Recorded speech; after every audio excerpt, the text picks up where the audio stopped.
Well, I want to welcome everybody here to the Philly Dunkin Music Lounge. This is a very cool space. I'm very happy to be here. My name is Jason Solomon. I host a podcast called Solomonster Sounds Off since 2007 because I am an old fart. But we are here and we are here to talk about WrestleMania, but also before we get into WrestleMania predictions, which is what I'm going to be doing a little bit later, we have a special guest, and I want to make sure that I tee it up the right way and I give him an introduction worthy of a Hall of Famer. He is a WWE Hall of Famer. He is a co-host for SiriusXM's Busted Open Radio. He is the world's strongest man, and he is all elite. Mark Henry is with us Yeah. here from the Philly Dunkin That's Lounge. one fine American. Mark is a busy man, and I want to make sure I plug this up front because this is the first of many events that you are taking part in today. Mark is going to be joining his fellow Busted Open hosts, Dave LaGreca, Bully Ray, and Tommy Dreamer. They're going to be, I believe, doing a whole series of shows now Yeah. through Monday. The first of which is going to be taking place later today at 5 o'clock from Xfinity Live.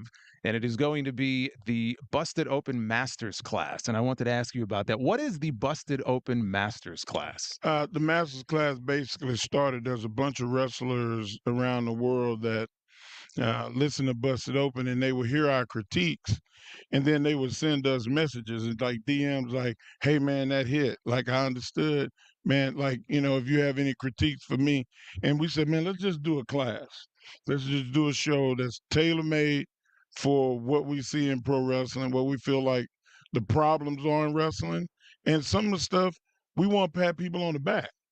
We want to big up people that do stuff that's fundamentally sound, story wise, psychology wise, and that's what the show is."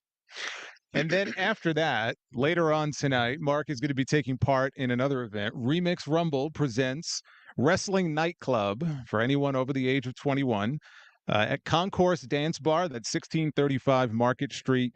You can celebrate WrestleMania. This is the only wrestling nightclub that you can partake in here this entire weekend. You can hang out with other wrestling fans. You can have drinks. You can dance. You can sing Mark Henry's song and talk about wigs getting split and all kinds of stuff at the top of your lungs. I think I might do that, actually. And it will feature a special guest DJ set from this man himself.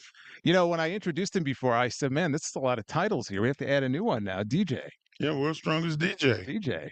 I mean, it ain't many things that I have not tried in my life, other than drugs and bank robberies. Everything is free game. First time for everything, though, right? No bank robberies. No bank robberies? I love my freedom. Okay. Love it. And no drugs. I'm too much of a control freak. Yeah, we can all agree on that. This is actually my second time meeting you, and you will have absolutely no memory of this whatsoever. But it was four of you. It was you, Luna Vachon, Mick Foley, and Owen Hart walked into a luxury box at the Meadowlands Arena for a Raw episode. It was right before Raw went on the air. This was back in '98. And Yeah, I definitely wouldn't remember will not remember that, but I'll tell you what I remember. I remember all four, and I can say this about all four of you. All walked in, could not have been nicer. Spent extra time. Everybody was nervous. Anybody want any pictures? You and Owen in particular were just the nicest people. So I just wanted to say thank you for that. It's called being clowns. Well, Like we used to act the fool. yeah. And Yeah. good cop, bad cop. It was usually two good cops. Yeah. Owen was like one of the coolest people I ever met, and he did love people, especially kids. Yeah. And that's where we both, kind of got along real well. Yeah. And that's why I wanted to bring it up because, we have this whole new generation of fans who, may not have watched him and may not have had the chance to meet him, but you got to know him on a personal level. And I'm sure you have tons of stories that you can share. But, every time I hear you talk about him, it's always with a smile. It's always like you can see you right now starting. He was a practical joker. Like right now, he would be trying to find a way to embarrass you. That was his thing. He Wouldn't just be too hard. Oh my gosh, that dude right there. We drove and called my mom. He told my mom he was the IRS. He was going to take her house. Like he used to call his dad at least once a week and tell him that he didn't pay something and they're going to have to come take your car. And just like he was just a practical joke. There was no punked, there was no jerky boys, there was none of that way back then. And Owen was doing that long before anybody else was doing it. Yeah. Well, I want to ask you this first because you are a Hall of Famer. And among all of the events this weekend, the WWE Hall of Fame is coming up on Friday night. And you were in the class of 2018. This Friday, they're inducting Paul Heyman. We have Bull Nakano going in, the U.S. Express, Thunderbolt Patterson, Leah Maivia, and Muhammad Ali. And so when I mentioned those names, is there one name that stands out to you or a speech that's going to be made on Friday night that you are looking forward to more than? Thunderbolt Patterson, Yeah. because he was a tough dude, really, really good wrestler in a time where black people were not allowed to shine the way that his talent said it should have. And like getting to meet him and talking to him and hearing the stories, like if he tell half the stories on that stage that he's told me before, wow, people gonna be blown away. And him and Gerald Briscoe, they traveled the world. Excuse me, got to get my tea. You know, lubricate the pipes. Got to get ready for DJing tonight. Stinking straw. Um, but Thunderbolt was he was a guy that was a trailblazer, and he was a guy that fought a bunch of fights, and none of the fights that we talked about was in the ring. He was talking about equality and respect of his peers, and if you didn't respect him, he made you respect him. He whooped a lot of people's ass. And it got him. I mean, Yeah, it's well documented. Yeah. There were famous wrestlers that he had on the ground, and he used to make them say, "Mr. Black Man, let me breathe." That was his thing. "Mr. Black Man, can I breathe?" Because he would choke people out. He was a bad dude. Well, like you said, I mean, he stood up for really all wrestlers, and as Yeah. far as, I mean, things that got him blackballed from certain places, and it was to the detriment of his career, but he did it anyway. People didn't want that dude around. No, Because he would whoop them. right. And he'd be like, "Look, you're gonna respect me, or I'm gonna make you." And in our society, a lot of that is not. Uh, you'll get canceled for it now. There's such a thing. You get canceled, but like, um, if you say something about hurting animals, or puppies, or something like that, it's tolerated. It's cool. But the gay rights and um, uh, civil rights, people take like, what's the big deal? Like we all got to do better. Paul Heyman is going in as well on Friday Awesome. night. Now, I've heard you say before, and this was, I think, last year, and during this run that he's been on with Roman Reigns, you said that his performances have been Emmy worthy. I mean, Yeah. the way that he grovels and begs, and just the way that I mean, his performances on TV. So I want to ask you, during your time in WWE, what your relationship was like, if you had any sort of relationship with him, and if you still do today. I do. Paul is one of my favorite people. He is a savant when it comes to thought processing, and people wonder, like, man, Mark Henry is successful in 3 different or 4 different turns in 3 different decades. How does that happen? It's not by the physical things. It's by the storytelling. It's about the little nuances, and you got to be intelligent. I don't want to toot my own horn, but I know a lot about a little bit, and that's just what it's going to be. I've been to the Parliament. I've been to the White House.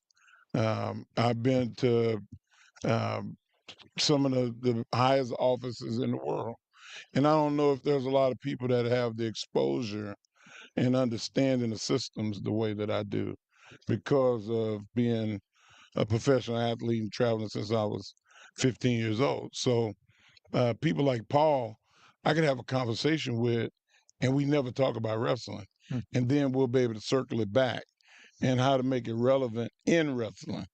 So, like, getting emotion out of pro wrestling is Paul's strength. and he did that with all of those guys at ECW. Not the best businessman, and he'll tell you that. He's like, hey, if I had two nickels, I spent 15 cents. That's him. Yeah. But at least he honest. Yeah. You know what I'm saying? A lot of people can't admit their faults, and I can respect a man that could admit where he was wrong and say, "Hey, I'm gonna try to fix it," rather than make it a problem. Well, you also look at I mean, you can't argue with success. I mean, through the decades, all the people, all the champions, all the main event stars that he's managed, all the WrestleMania main events he's been a part of. I mean, if you think of the Hall of Fame class this year, it's Philadelphia is the perfect place for it. I mean, it just makes sense that he would go in. But I wanted to ask you about this because I had some people who knew I was going to speak to you, and they said, "Ask him about the jacket."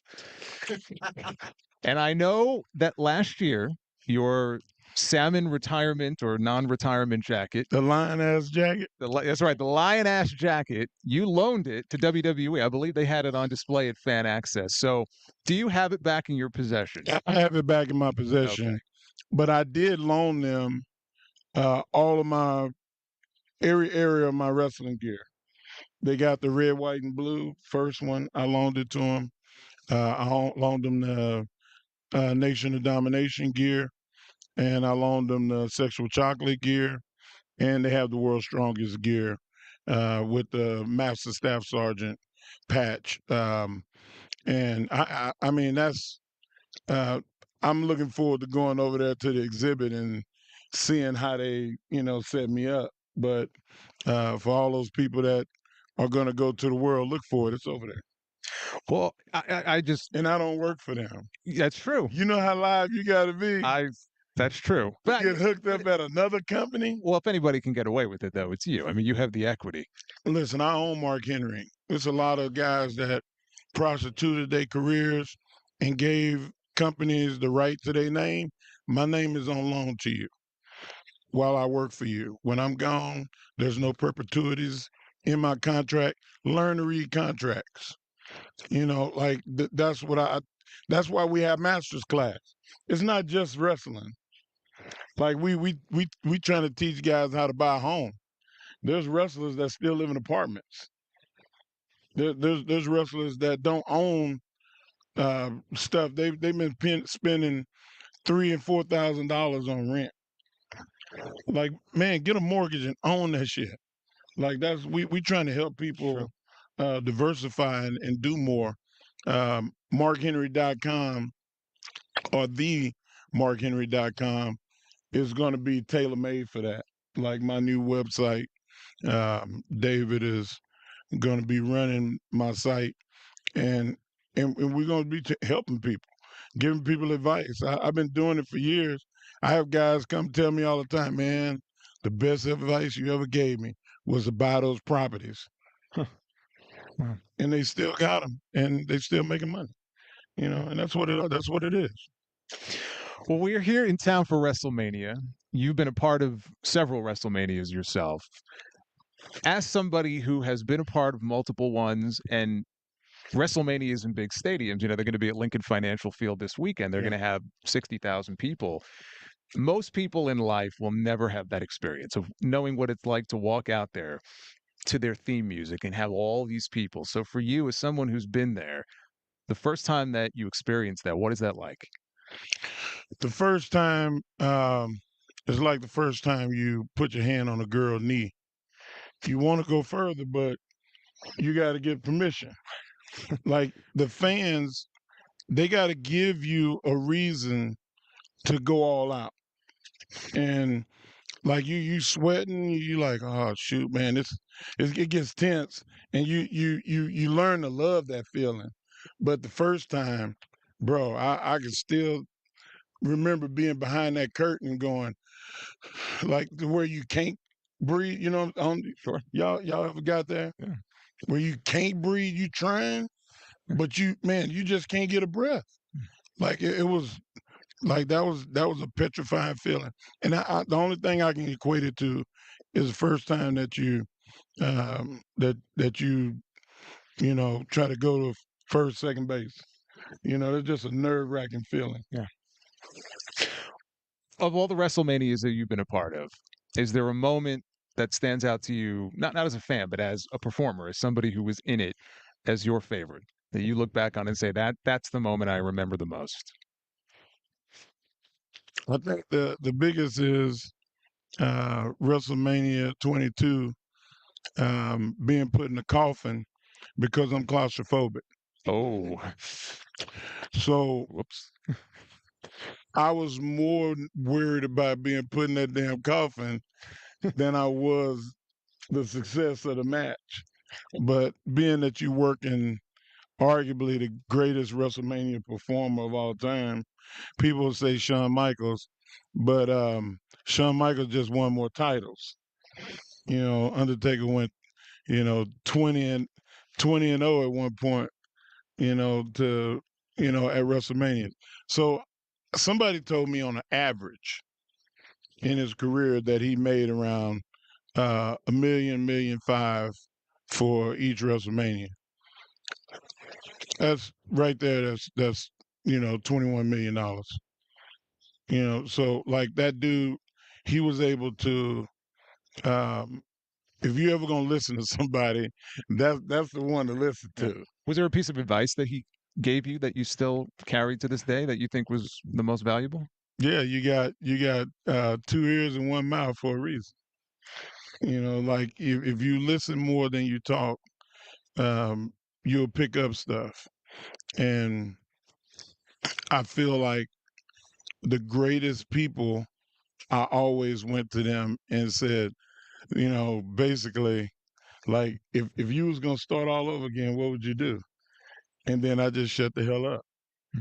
and just let them go because they'll map out every mistake they ever made and try to fix it in real time. And I've been fortunate enough to be able to do that, and um, I feel like um, I've applied a lot of that science because it is a science. It's making money and having success in anything is a science. This is worth studying. Well, I think that leads well into the next question I had for you. One of the things I know that you're very and I could tell just by hearing you talk about the master's class and all the lessons that you've learned. I know you're very passionate about scouting talent, and you have a very good eye for talent. And one person that you discovered, and I know have mentored, is on the WrestleMania card this weekend, that being Bianca Belair. Two of them. Well, I was going to say two of them because one of the women that she is teaming with, I know that you also mentored her at the beginning of her career, that being Jade Cargill. Well, not just mentoring is somebody is doing something and you give them advice and support. They were not involved in wrestling, period. They were doing other things. And I said, you need to quit doing what you're doing and you need to wrestle. That's what I do. I find people in different walks of life and say you're tailor made for pro wrestling. And you when you meet them, you know who they are. That person that you hear them before you see them might be a candidate. That person that you walk in the room and everybody's going, "Hey, hey, hey, who's the girl with the pantyhose with the flowers on?" Like you start the whispers, and then it leads to, let me hear him talk. If I hadn't heard him talk, and then when you can ask a question about where do you see yourself in the next 5 to 10 years, and they say, well, I'm kind of freed up. I'm trying to figure that out. All right. Hmm.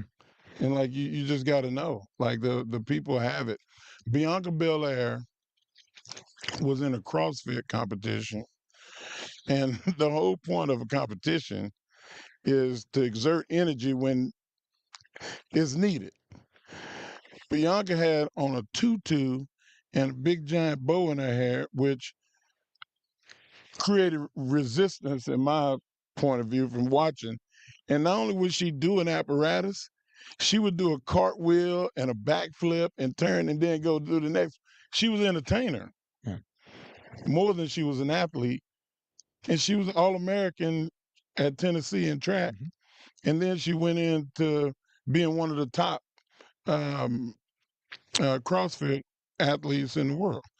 And I was like, you could be world champion in this sport for the next 10 years and make $20,000 a year and have to get sponsors to cover all your expenses, and you might make another 20, or you can stop doing this and start wrestling. And she was like, I said, there's girls that made 400 grand this year. She went over 600 grand this year. You're welcome. Same thing with Jay Cargill. She played basketball at Jacksonville State. And you see people that she actually reached out to me.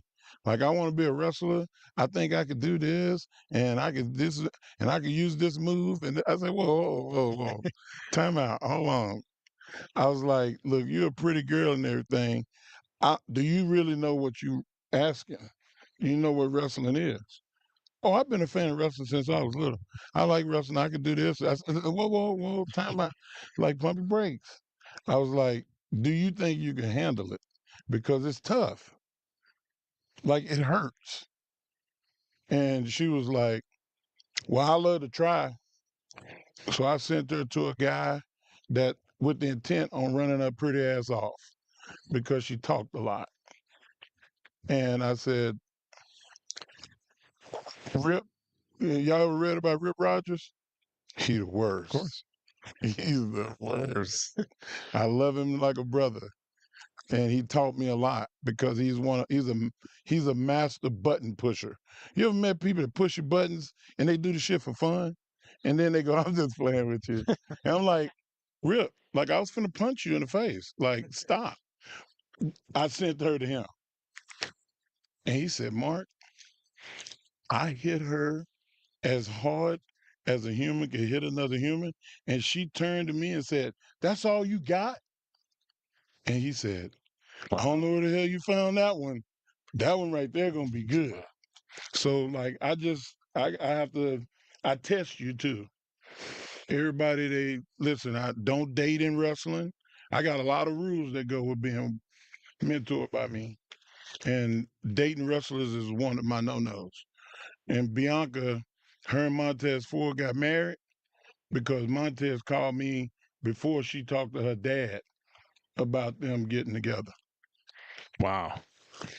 Are you surprised by my guess is no, but are you surprised by how quickly that she has elevated? I mean, if you look at where she started, and she's only had a few WrestleManias, but up until this year, she was always in a title match. She is one of the premier women in that division in the span of only a few years. Did you expect Not that at this all. quickly? Not at all. They both have the sickness. Like, great athletes are great competitors. I like that competitive thing too. I don't know if you noticed or not, but everybody that I pick, Brian Danielson, Baron Corbin, Braun Strowman, they were all competitors. They like to compete. And I will tell people, you've been in the ring this week? Because sometimes you don't have matches, but you still need to get in the ring. If you under 5 years in wrestling and you ain't in the ring 3 or 4 days a week, you ain't gonna make it. So like the way that I teach and mentor and instruct and the rules that I set, like I probably should charge people for it, but I don't because that's my way of giving back to the business. But all of the people that I work with are competitive, hyper competitive, cry when they lose. Ain't no shame in it. You like, man, you 340 pounds, you don't cry. Yeah, I cry. Let me lose. But the whole time that I lost, while you celebrating and raising the title, I'm plotting on how I'm gonna knock your ass down. And I'm gonna be in the gym every day. I'm gonna be studying film until I fall asleep with the clicker in my hand. That's what I teach. I teach passion and the work ethic that it takes to be with your talent. Anybody in it on the AEW roster right now that you are doing that with that is kind of under your learning tree? Will Hobbs, Darby Allen. Um, can't he's too young right now, I think, to kind of pour everything that I want into him. But but Hook and a few other guys, like none of the girls, um, I think that they'll get to that point. They'll ask me to kind of take it on. Excuse me. But there's some of them that they already dating wrestlers, and then they kind of know kind of my philosophy, and some people they run from it. Hmm. We are with Mark Henry right now. He is going to be doing a master's class as part of Busted Open Radio today at 5 p.m. That is at Xfinity Live. And then tonight at 8 p.m., there is a wrestling nightclub event at the Concourse Dance Bar that I know he's getting ready for right now. He's adding a new title, which is DJ World's Master. strongest DJ. There you go, World's Strongest DJ, and you can catch him at that event later. I want to ask you about somebody that I know you were very familiar with.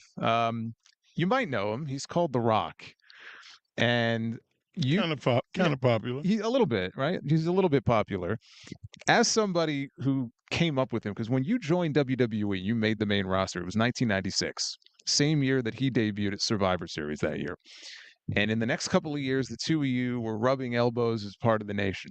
So you were working together. I don't know if you two were traveling together at that time. We lived together. He moved in with me. He came from Calgary playing football. He had $7 or something to his name and couldn't get they had him in a hotel. And they told him, hey, when you check out today, you got to find somewhere to live. And so I was like, man, rather than spending money you don't have, just come move in with me. I got extra bedroom.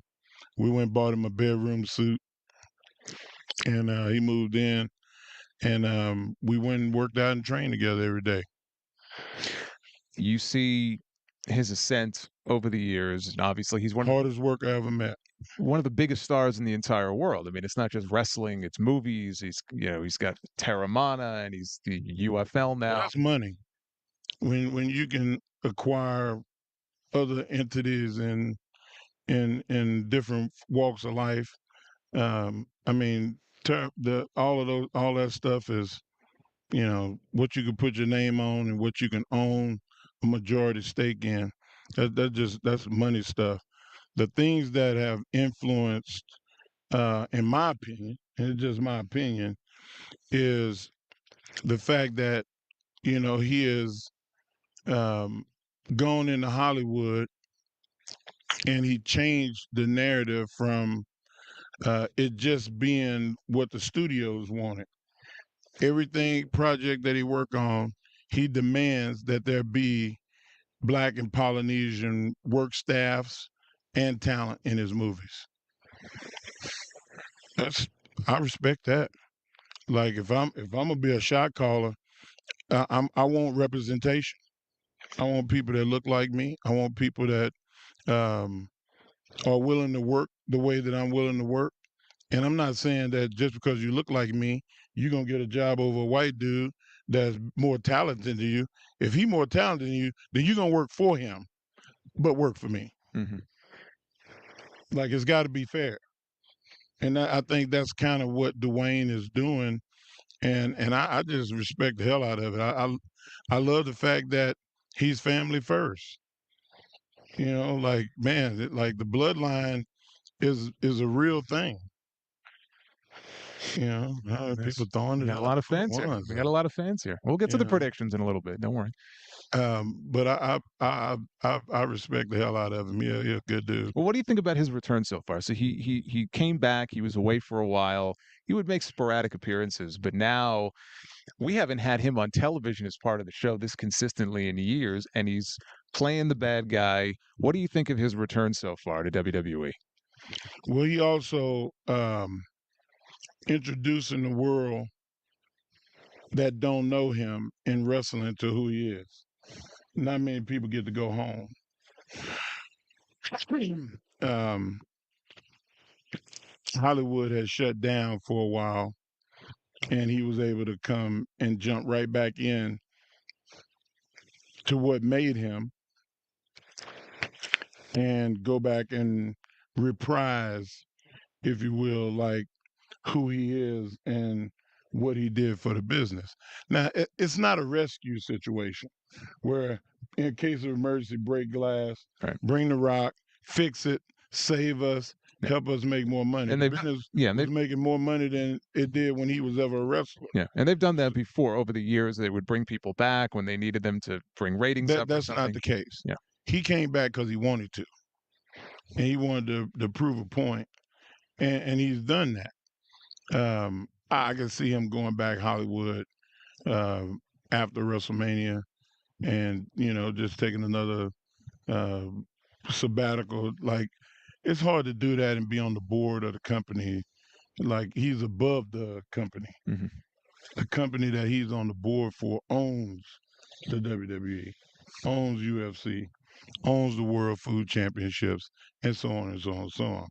So it's pretty cool to see somebody that's as powerful and connected as he is come back into our sport and not give it life, but help further it along. And I think that he's doing a good job of it. What do you think about creatively? He comes back. It looks like we're going to get Rock and Roman at WrestleMania this year. People rebel because they want to see Cody Rhodes in that spot. And so they have to pivot in a different direction. And we are where we are now, where we have Rock and Roman. They're together. They're on the heel side. What do you think about him coming in and the direction that main storyline has taken going into WrestleMania this weekend? I think it's great. I think it's good for business. There's people in pro wrestling that weren't wrestling fans that are watching to see what was going to happen. Yeah. And I mean, but when he initially came back and it looked like they were going to do Rock and Roman and people were upset about that, where was your mind on that? Were you in the mindset of, okay, that's what I wanted 3 years ago on Busted Open, before there was a thought of Roman Reigns was Roman Reigns, but he wasn't a tribal chief. He wasn't doing what he's doing now. I was like, man, how cool would it be for Roman Reigns to, really get a leg up on this thing and then challenge The Rock for the battle of supremacy for the Samoan dynasty. And there was no name to it back then. And then all of this stuff, I saw this three and a half years ago. So it's nothing new for me. It's documented. You can go back to the Sirius XM archives and hear Buster. When I said it, Dave LaGreca lost his mind. Lost it. When doesn't he lose his mind, though? Well, he really lost his mind when he got an emotional investment with Cody, and they started the take when he thought that The Rock was going to go the wrestle Roman at WrestleMania and Cody was going to get ixnayed. The Rock even brought him up. The Rock showed footage of him in his bathrobe on TV where he was flipping his lid. So he was very emotional. The Cody Crybabies. Well, and that's what he just says. So you know, we're doing a tailgate on Sunday at 2:00. Okay. At Lincoln Financial. They've sold 1,000 pink robes. People are going to come up there with pink robes on in support of the Cody Crybabies. Oh boy. How ignorant that is? Oh boy. But it happened. That's pro wrestling. Like, our people stick to our people. I love it. Yeah. No, I mean, that's why I wanted to ask you about it, because I thought of Dave, and there were a lot of people who were very upset about that. And it was interesting because I didn't think that The Rock would want to take on the role of being the bad guy. I didn't think he would want to come out and get booed. The Rock is a heel. Yeah. Well, he's showing that. Yeah. I mean, he's in a heel real by life. nature. Oh, really? Are there any stories you would like to share that we're not aware of? Something about The Rock that we don't know. All the times that he made me late and I got fined about $1,500 because we're at the gym waiting because he had to shave. So yeah, Well, has he offered to pay back the fines? man, that dude ain't paying nothing No. back. Oh man. Nor would I ask him for nothing. Yeah. I don't ask nobody for nothing. Like, as long as you owe me, I'll never be broke. Well, I want to ask you this because what one thing that I am going to be getting into here is running down the WrestleMania card for night one and night two. And I don't know if you are limited on time or if you are able to stick around for. Oh, you got a few more minutes, don't? Okay. All right. Well, then I want to shoot to the main events because while I have you here, I want to get your thoughts on this because we have the main event on night one is what they're calling the biggest tag team match in WWE history. You've got The Rock, you've got Roman Reigns taking on Cody Rhodes and Seth Rollins. If Cody and Seth win the match on night two, fair fight between Cody and Roman. If Rock and Roman win, then it's bloodline rules, anything goes, and it could be mass chaos. Starting with night one, what's your prediction? How does that main event go down? Uh, How does it go down, and what would you like to see? yeah, because I was going to say that's two different questions. Um, what I feel like is going to go down is the bloodline will win. The match will be bloodline rules with with Roman and Cody, and there will be mass hysteria. What I would like to see happen, I would like to see just that. I feel like the more irons you have in the fire, and the more you have, the Usos running in after their match is done, and Solo coming in, and maybe we see other people in the family. Maybe you see Atta, Dwayne's mom, come out while he's acting up and go, Hmm. walk. He ain't got no choice but to. Well, he was saying a lot of stuff about Cody's mom, so maybe You know we what I'm saying? maybe get. Mamas don't give a damn Oh no, about no, your I agenda. agree. No, they don't care. Agendas don't matter when mama come in the They'll room. set you straight real quick. They said, shoot, it happened to me. My mama set me straight a couple of times, Yeah. and in wrestling set me straight.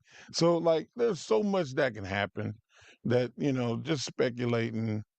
Um, But are you in the camp of someone who would like to see Roman's reign continue, or do you think this is the no, time I for want it to Cody? end. You want it to end? Yeah, I want it to end. Yeah. I feel like Cody winning gives new life, um, and it's going to give more versatility to the title. Um, if Roman keeps going, time wise, he can last longer than Hogan's reign, his best reign. But I feel like you got to defend it every 30 days, the way it was in the old days. You know, uh, Roman is not defending it every 30 days. So, what's the use of, you know, holding on to it? Well, I mean, he's had I think 5 or 6 matches all of last year. So there are a lot of people who feel like, okay, if Cody doesn't win it now, what does that say for him as a top babyface in the company? 2 years in a row, Yeah. he goes in there and loses. Yeah, it's not going to kill him off, No. but the narrative of what's more important is going to be painted towards Roman. Mhm. He is Mark Henry. Again, he is going to be partaking in a master's class, part of Busted Open Radio at Xfinity Live, starting at 5 o'clock today. But his night is only just getting started Remix Rumble, baby. because Remix Rumble, the wrestling nightclub, 21 and over, he's doing a meet and greet. What's I know that, that's sold out. 1635 back entrance, Market Street. The event begins at 8 p.m. and during that event, Mark is going to be doing a special guest DJ set. He's going to be up all night. He's going to be partying with you got to be in a room full of wrestling fans drinking. You know that, right? So there's a lot of songs that they just go together. Hey, you heard Roman Reigns' theme, right? Of course.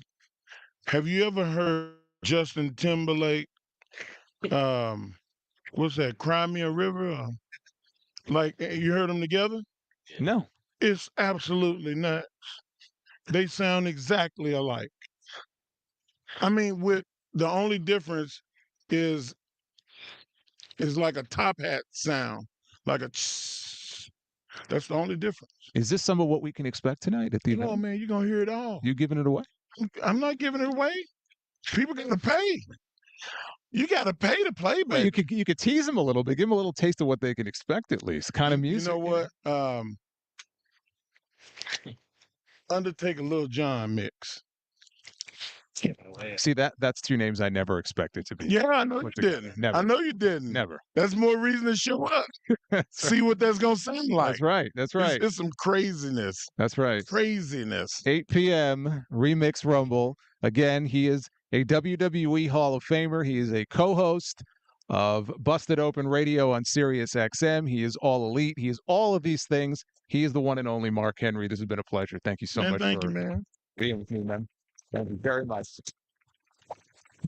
Very good, very good. And I know some of you guys want to get some pictures with Mark, so I think we'll kind of break to do that. But I'm mad at all these dudes in here. They ran the ladies off. It's a sausage party. It is.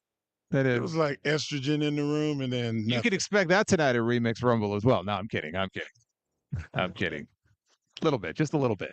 Thank you, Martha. It's a pleasure. Welcome. Awesome. Thank you so much. All right, let's do it. So you guys can take pictures, and then at the end of that, we'll do WrestleMania predictions. We'll run through the card. I'll take some questions from you guys at the end. And that was some good tea. Can you get one picture of me with Mark sitting down? I got you. Give me the phone. I got it. Give me the phone. You got it. Find me if I'm doing you a favor. You got it. Got it. It's such a hard job. Do it vertically and horizontally and whatever. What? There you go. Grab the mic. Make it look sexy. It's vertical, so we get signage.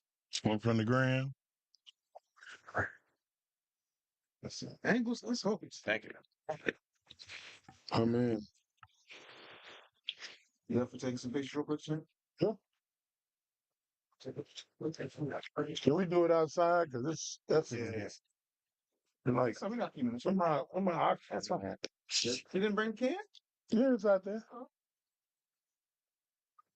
Right. No, Thank you. Somebody go. Oh yeah. Let's go now. Before you leave. Well, I mean, can I? Please, why not? I got to just you can keep me about it. Soft as no one. Everybody back in. I was going to zip through and just do like slap it around up there. Second, and then I'm going to be talking about WrestleMania. Okay. And then I figure they have questions. They'll deliver cool. And that's it. What I told them is after if I get a video of everything, I'll use put it up on my channel like later today. Videos last time. Yeah.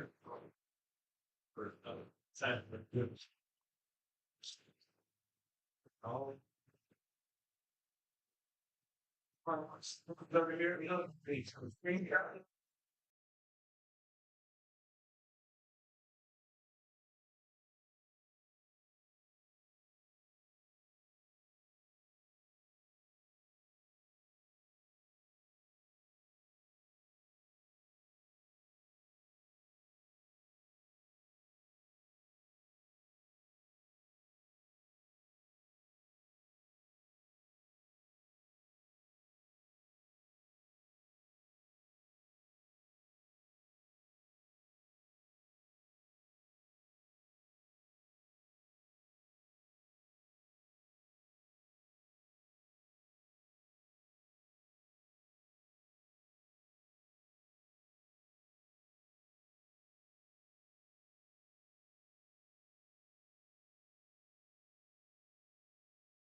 Damian Priest catches in on Io Scott. There you go. Yeah, that's right. He can cash in on whatever title he wants. He can cash in for any title he wants. But what time's the interesting event on Saturday? It's 11 to 6 on South Street, right between 6 and 7. This is blocked off like Whole street blocked off, ring in the middle of the street, wrestling, and it's completely free. dog. Come on, this. And it's it might be one of the best indie cards out there this weekend, but it's also like 100th of the best free shows. I mean, in that's the city part. You know what I mean? And it's a good card for Everything- a great card for everything everything. we do Card on Instagram. Huh? Yeah. Well, I know we do. Shy, if you want mine, out there. No, we got plenty that are lower too. There are certainly. I think what we'll do, like later on, I'll pitch it to like people have questions, so maybe we'll use that for that. Yeah, like you have to go to the store for that. We'll probably do that at the end. Yep. Just like all this. So you just bring this, yeah, you want to kill Your own life kind of curate it. Yeah, I'm like, yes, good work. Sure. That's like the Mic check. Mic check.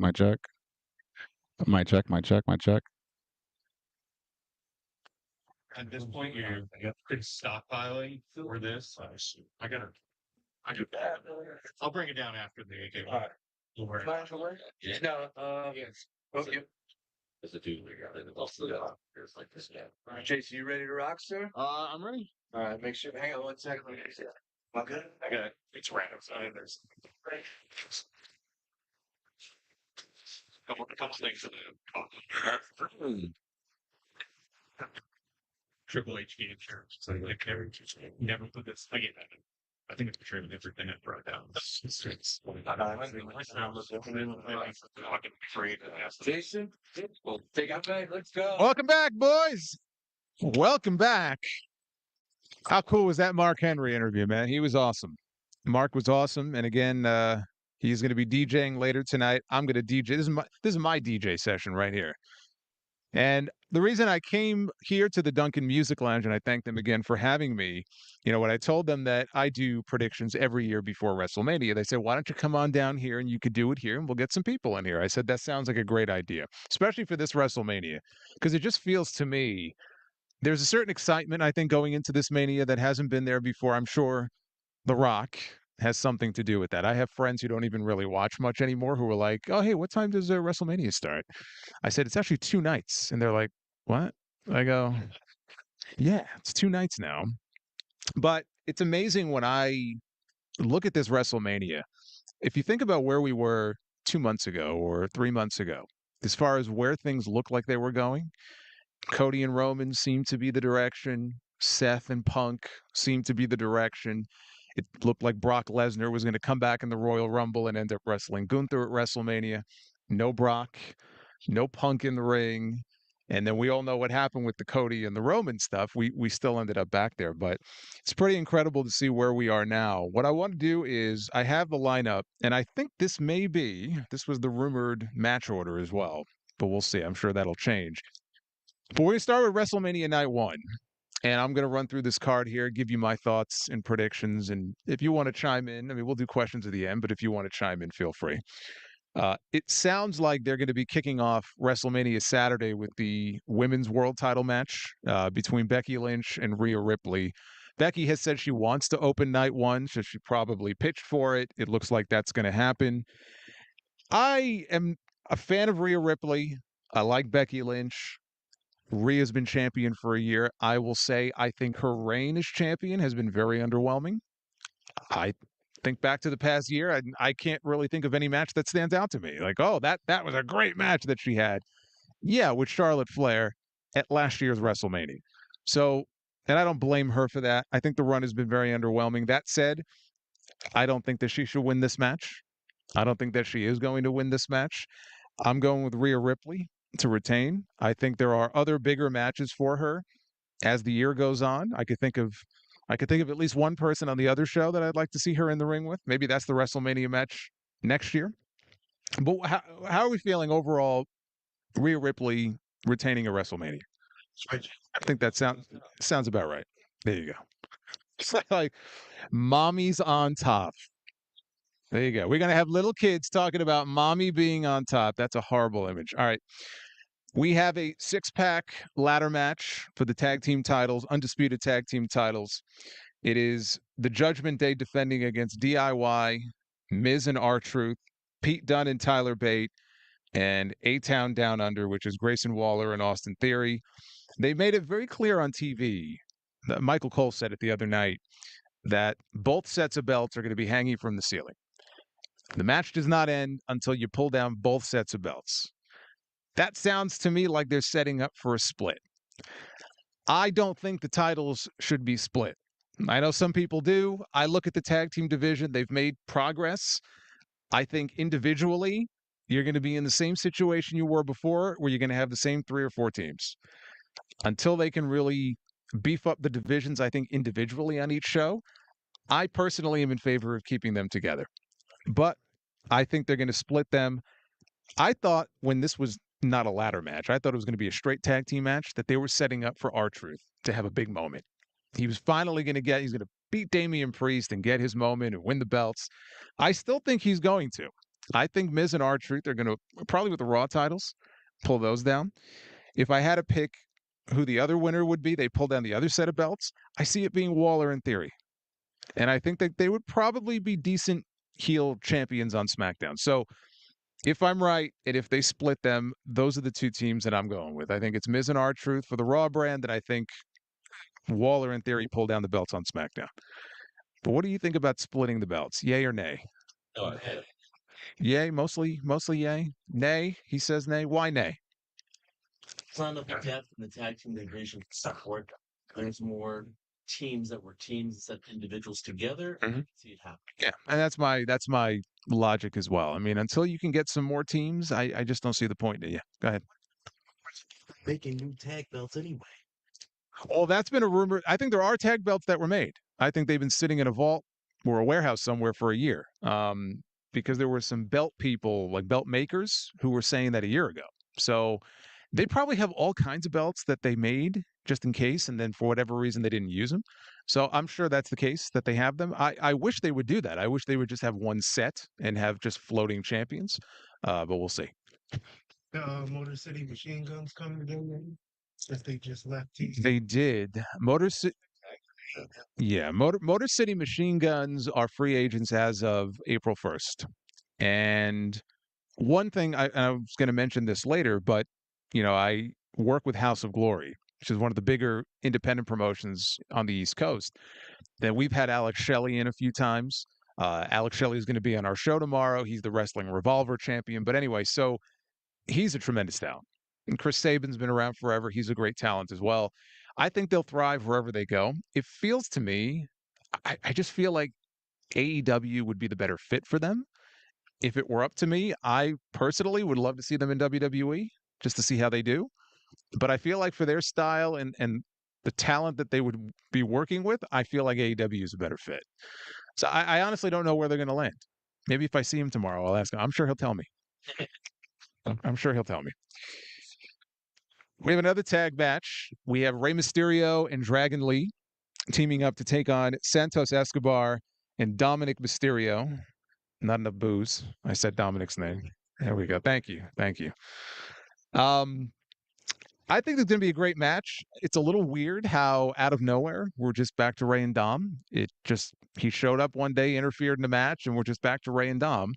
So that's a little strange. I thought they would save Rey and Escobar one-on-one for Mania, but they gave it to us on TV. This feels to me, and I think part of it also is when I look over my predictions, it would be a little too heel heavy the other way.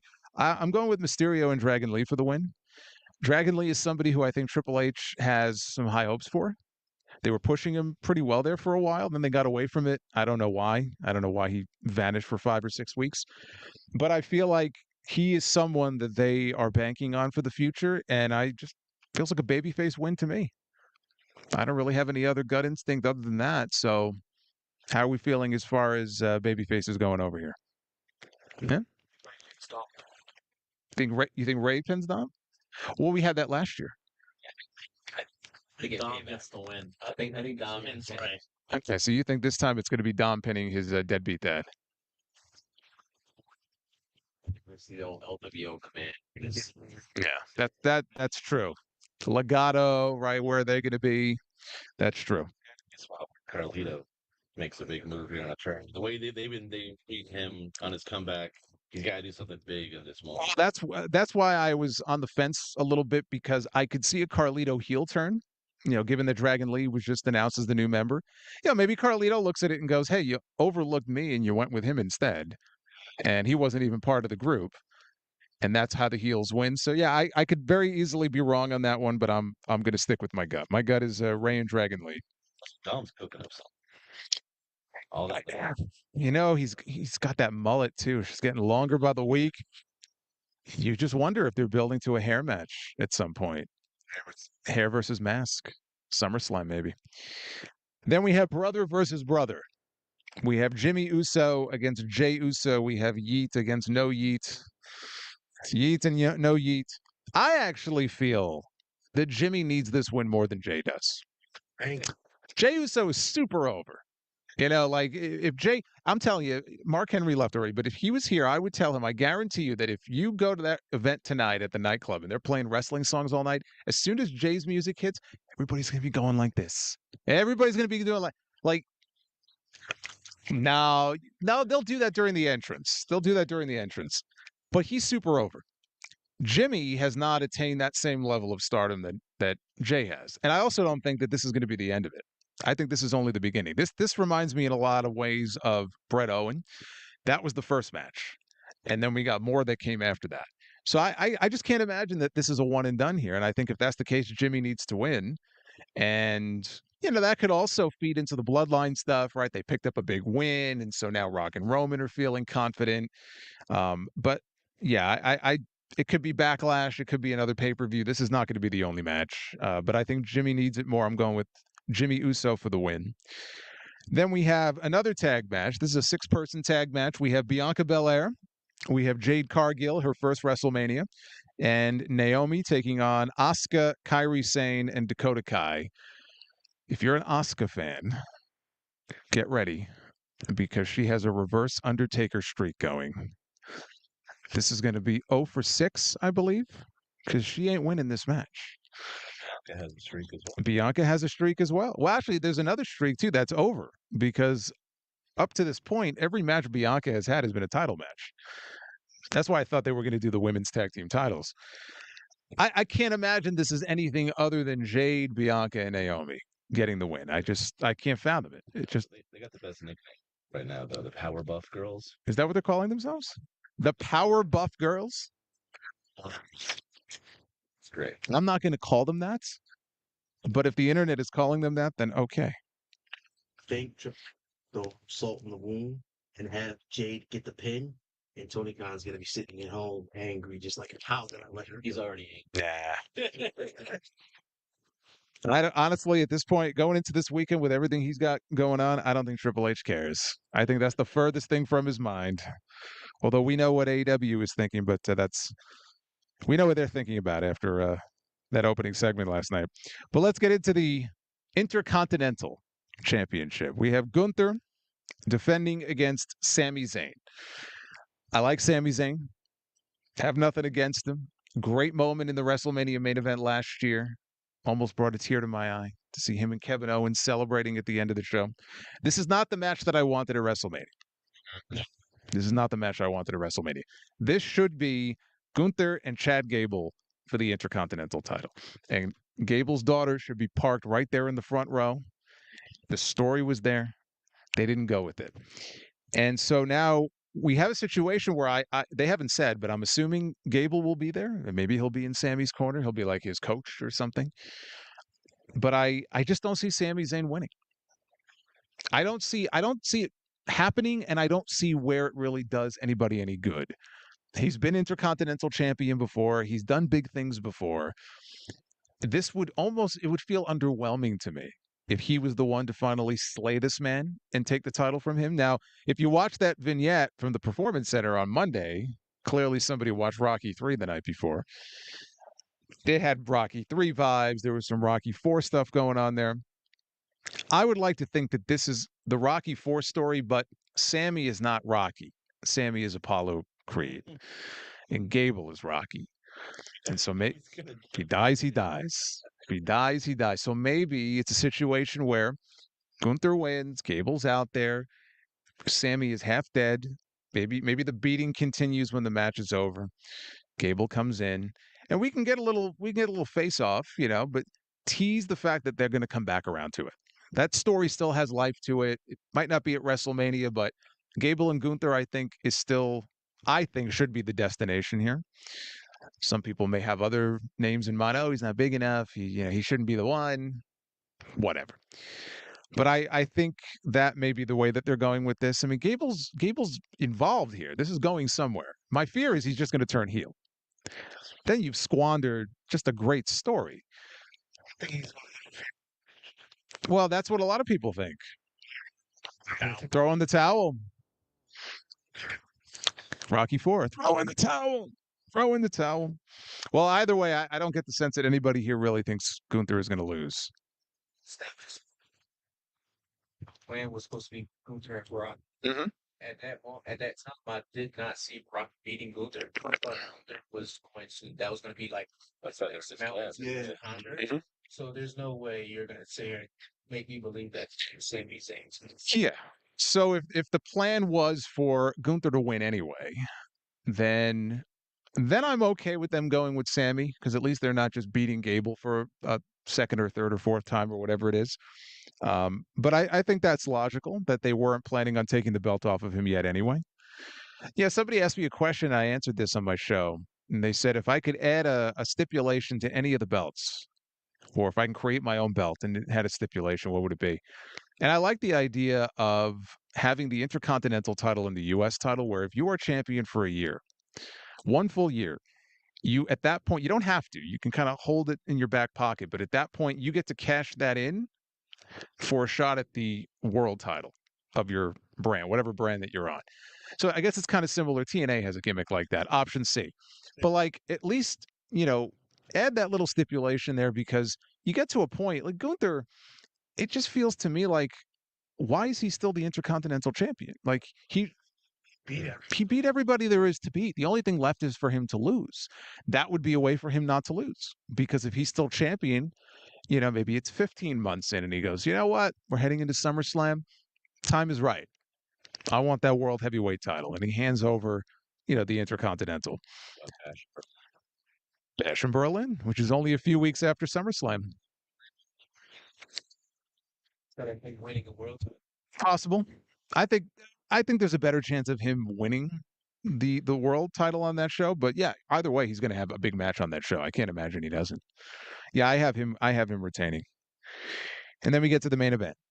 We have 7 matches on night 1, 6 on night 2. I actually think night 1 is the stronger of the 2 lineups. And it culminates in the main event, which is Rock and Roman Reigns taking on Cody Rhodes and Seth Rollins. This is Rock's first match technically in 8 years, but I don't count that match.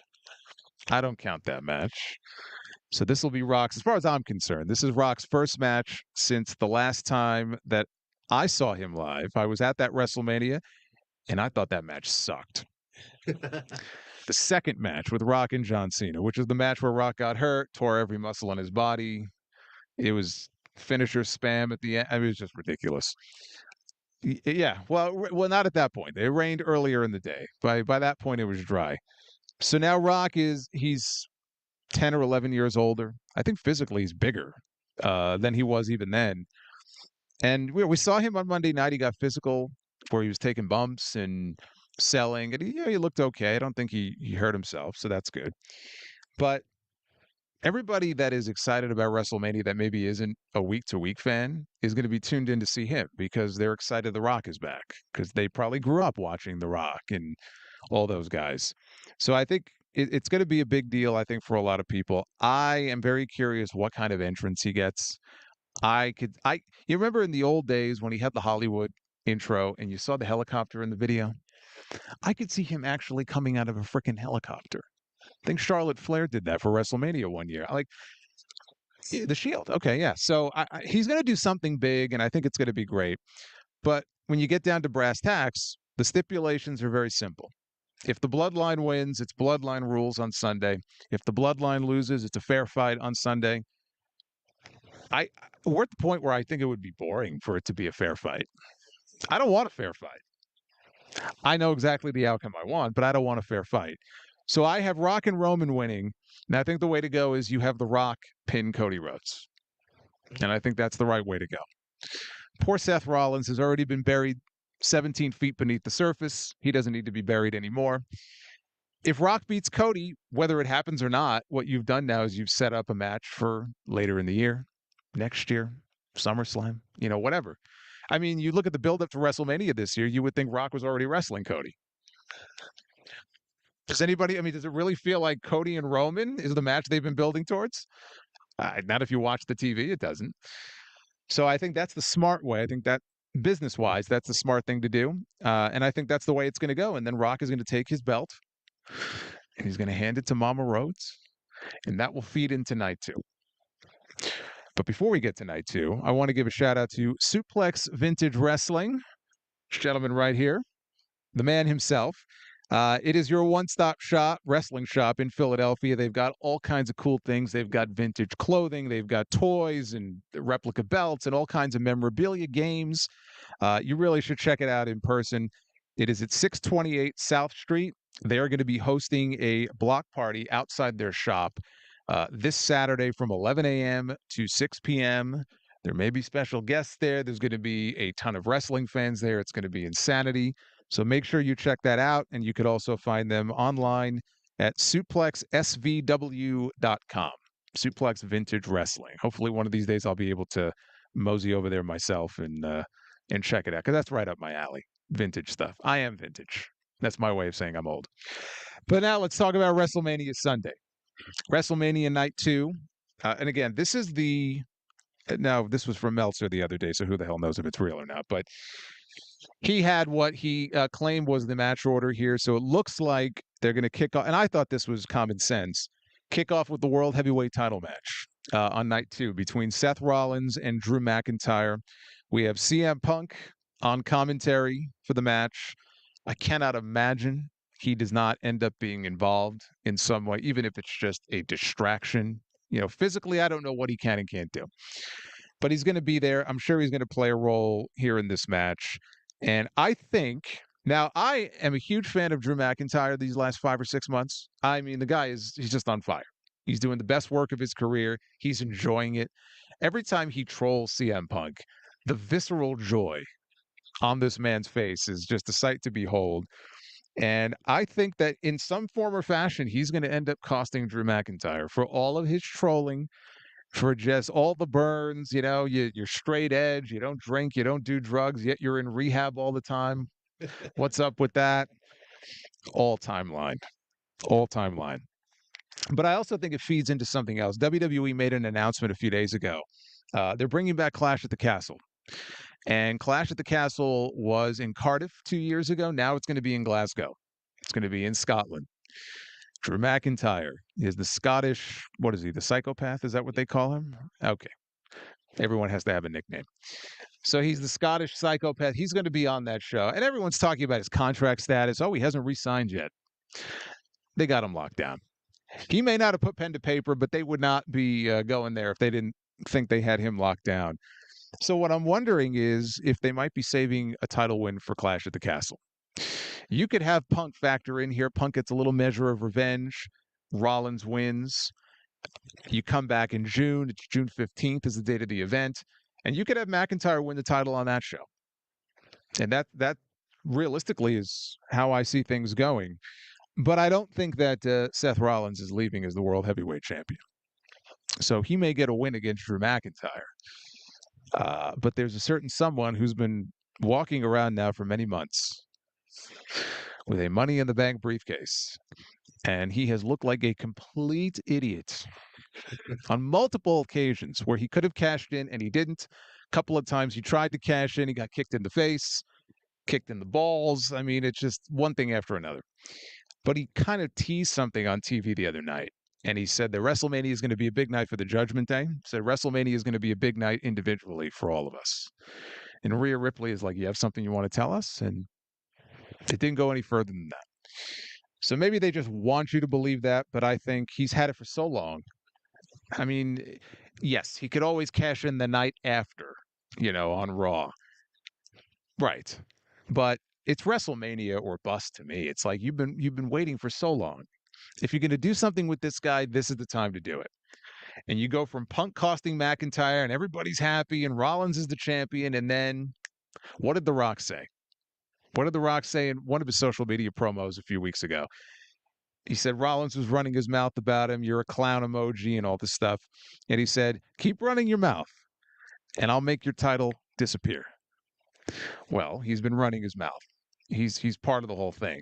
And so I think it's a situation where, maybe Rock, he works his magic and Damian Priest finally cashes in and he wins the World Heavyweight title. And he walks out of there as the champion because they're going to lose their titles on night one, which will then clear the way for him to win the world title on night two. And then you can work a whole Judgment Day storyline where he's the champion now. They're probably all happy, but they probably won't be happy for very long. And in the next few months, you could start maybe the disintegration within the Judgment Day, because the Judgment Day also has been, it's like, where do you go from here? How much longer are they going to be together for? This doesn't feel like a long-term thing at this point.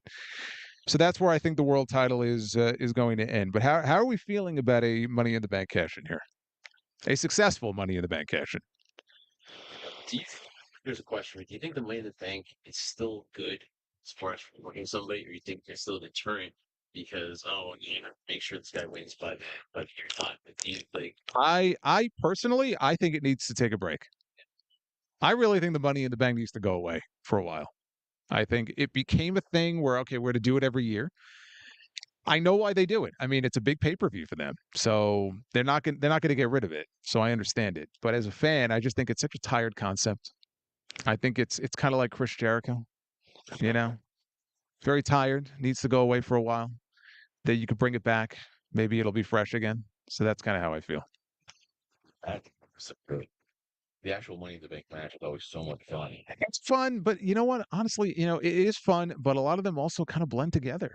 It's like at some point, like what more can you do? They come up with all these elaborate spots and everything, and it's like, wow. But again, I just think as far as the gimmick itself, I think it would benefit from taking a break for a while. What explanation they would come up with for that, I don't know, but that's just how I feel. Mhm.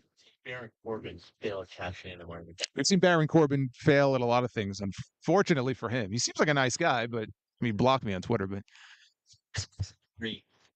Go away from the world title to challenge the U.S. title. Mhm. He could defeat Roman Reigns with the bloodline at his side. Because it's been a scenario too where, as you said, deserves to take a break so they can actually use Damian Priest as unfortunately a scapegoat of why he needs to go away. Because he said WrestleMania or bust. If Drew McIntyre has his moment to defeat Seth Rollins due to CM Punk's interference unintentionally on Seth when he's trying to go for Drew, sorry. Could that be a scenario where they can hold off? Or is it just once it's a bust, just kind of get rid of the concept basically? So you're saying if he cashes in and loses, that is just sort of the end of the gimmick for a while? Yeah, I mean, if he cashes in and fails after this entire time, I just think it's going to do more harm than good. I just kind of feel like he should win. I think that they are very high on him. I think really going back to the Bad Bunny match last year, I mean, there was a lot of talk about how he impressed a lot of people in the company.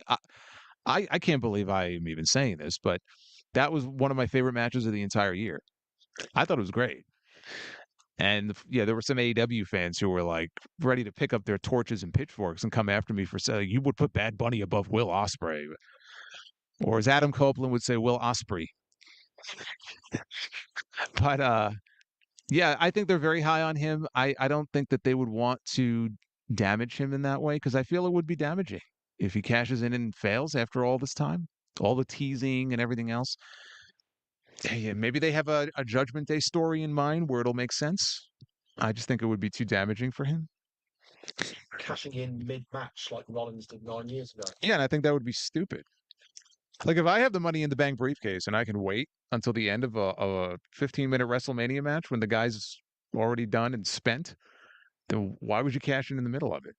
You could wait until a moment where they're both down. It's possible.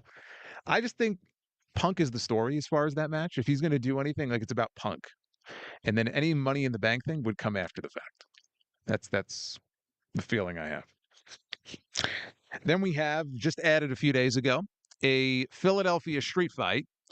Bobby Lashley and the Street Profits take on the Final Testament. I'm getting vibes from Chicago from WrestleMania 13 when they had a Chicago street fight. And it was Ahmed Johnson and LOD against the Nation of Domination. And they literally, it might have been Hawk, who literally brought the kitchen sink out to the ring with him. And they just beat the hell out of each other with all kinds of weapons and the sink. And it was a fun brawl for what it was. I think that's what this is going to be. I think that they have adding the stipulation was smart, because if you just put these guys in a 6-man tag, like, boring. Here at least they'll be able to just have a fight. The way they built this up, like, these guys should want to kill each other. So I think that'll make the match better. I am a Bobby Lashley guy, and I don't think that what Karrion Kross is doing is working right now. I want him to succeed. He seems like a nice guy. I've seen him and Scarlett, on the WWE YouTube channel. They do some out of character stuff sometimes, and there's personality there that they haven't tapped into. They keep doing the spooky stuff and the tarot cards, and I just find it boring. It's just not working. So I would rather the Street Profits and Bobby Lashley just kind of finish the deal here, because I'm just happy Bobby has a match. He got left off the card altogether last year, and it looked like that was going to happen again up until this week. I got them going over in this match. Then we have just plain old singles match. AJ Styles, one-on-one with LA Knight. There you go. You didn't boo for Dom, but you did the LA Knight, yeah. What a weird crowd. So we had LA Knight go to this man's house and fight with him on his front lawn. We got police dash cam footage of it. We had LA Knight the other night in disguise, and then he beat up AJ and chased him into the crowd. There's nothing wrong with what they've done. It just feels very secondary. It just feels like it doesn't matter. And LA Knight is a guy I would have said a few months ago, what do you think they have in mind for him at WrestleMania? Logan Paul. And they opted not to do that.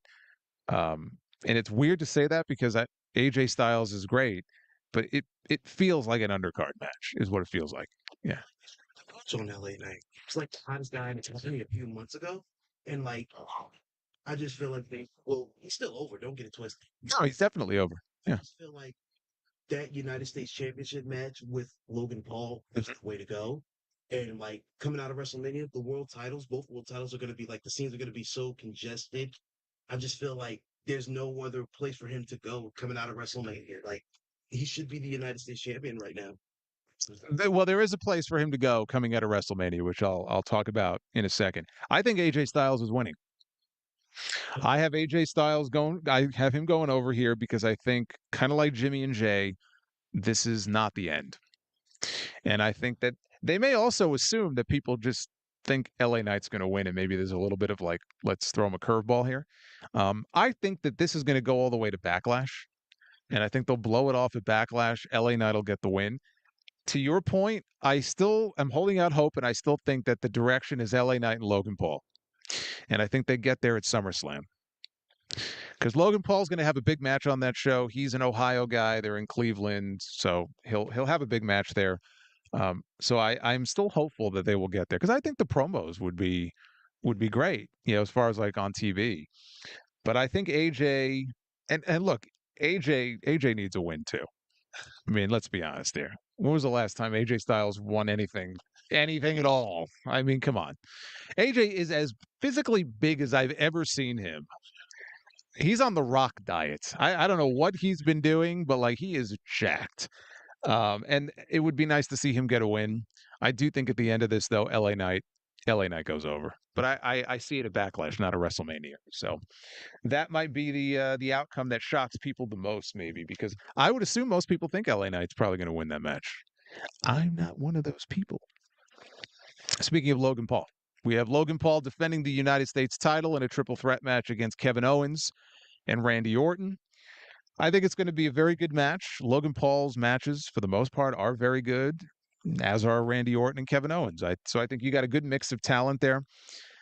Randy Orton winning the U.S. title, I don't really see the point of that. Kevin Owens winning it is a little more plausible, but even there, I don't really see the point of it. I think this being a triple threat match sets up Orton and Owens almost cancel each other out, you know, and Logan Paul will eke out a win somehow. He'll find a way. I think he holds on to that title until SummerSlam. I'd like to see him drop it there to LA Knight. So I'm got Logan Paul winning this match. Then we have the other women's title match. It sounds like, if this order is correct, it sounds like they may be going on before the main event. Io Sky defending her women's championship against the winner of the 2024 Royal Rumble in Bailey. I went back and forth on this, and we have a lot of Bailey fans here. Okay. I like the fact that she's finally getting her moment, you know, because Charlotte Charlotte wakes up in the morning and has a moment. You know, Sasha's had some moments. Becky's had a lot of moments. You know, from that original 4, I feel like Bailey is the one who kind of gets overlooked a lot. And she's been a heel now for 5 years. Now she's a babyface again. I was at the Royal Rumble, and the people cheered and went nuts when she won. It was a great moment. You could tell that there were people who were just genuinely happy for her. And I think people would be genuinely happy if she went into WrestleMania here and won the championship. Unfortunately, I don't think that's going to happen. And I am going to pick Io Sky to retain her title. Part of it is also the match order here. I feel like if this does go on before the main event, and if the main event goes the way that I think it's going to go, I don't think they want to have back-to-back title changes like that with like the big moment for that person. Yeah, I just, again, if this order is correct, I don't see it. But the other reason also is Damage Control is not winning on night 1. So are you really going to send in Damage Control on night 1? They get beat. You send in EO on night 2, she gets beat. Yeah, I mean, you could, but I don't know. I don't sense that they're ready to break them up or anything. And boy, is that really kind of bitching them out, you know, if you do that. Yeah, but again, I just feel like it being in the position on the card that it's in, something tells me Bailey doesn't win it here. She may win it at Backlash. They may be saving it for that. And we've had situations like that at WrestleMania over the years where, you know, they save it for the next show. You know, they famously did that back in 2000 at WrestleMania, where Triple H was the first heel to ever go over in the main event. And the very next month, they just put the belt on The Rock. And then the very next month, they put the belt on Triple H. And then the very next month, they put the belt on The Rock. This is why we have Roman Reigns now, 3.5 years as the world champion. Which leads me to the main event, which is for the undisputed title. It is Cody Rhodes challenging Roman Reigns. Will it be bloodline rules? Will it be a fair fight? As I said, I hope it's bloodline rules. I think it makes it a lot more interesting. It doesn't change my opinion of how this should go and how this is going to go. I think that this is Cody's moment. I think we have reached the end of the line with this Roman Reigns run. You can put your finger in the air all you want to. It's not going to go ahead, raise it high. Raise it high. You be hailing a cab with that same finger at the end of the show. I don't think it changes the outcome. You cannot have, you cannot have Cody Rhodes go in there 2 years in a row and lose.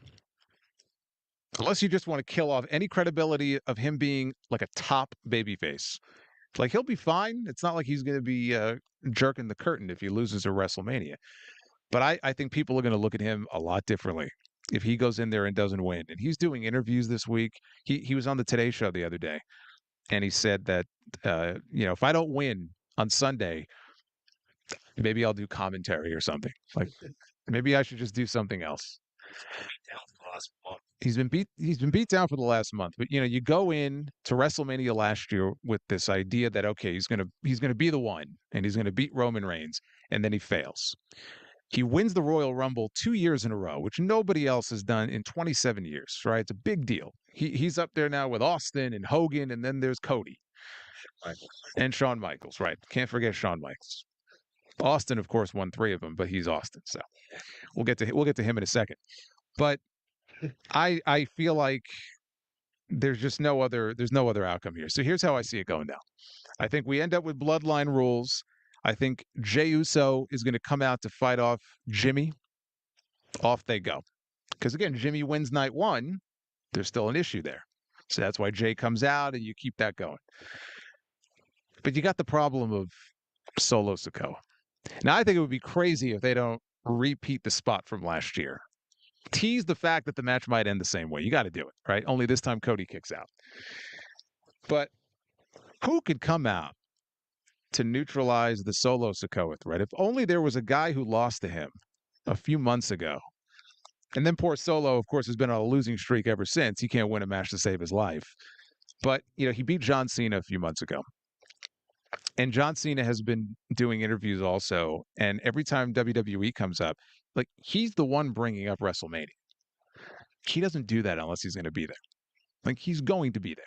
The only question is, what is he going to do? Is he just going to come out and wave? Is this under the assumption that Seth is like too injured to come help? Like he's got beaten down so much so? Yes, this is under the assumption that something will happen. We will not see Rollins making his way out. Yeah, right. So that would be the assumption here. Because I don't know about you. I don't have any interest in seeing Seth Rollins be the one to fight off The Rock. Okay. No, I don't want to see that. But John Cena appears. He fights off Solo, right? Because John Cena is like, fair fight for Cody, right?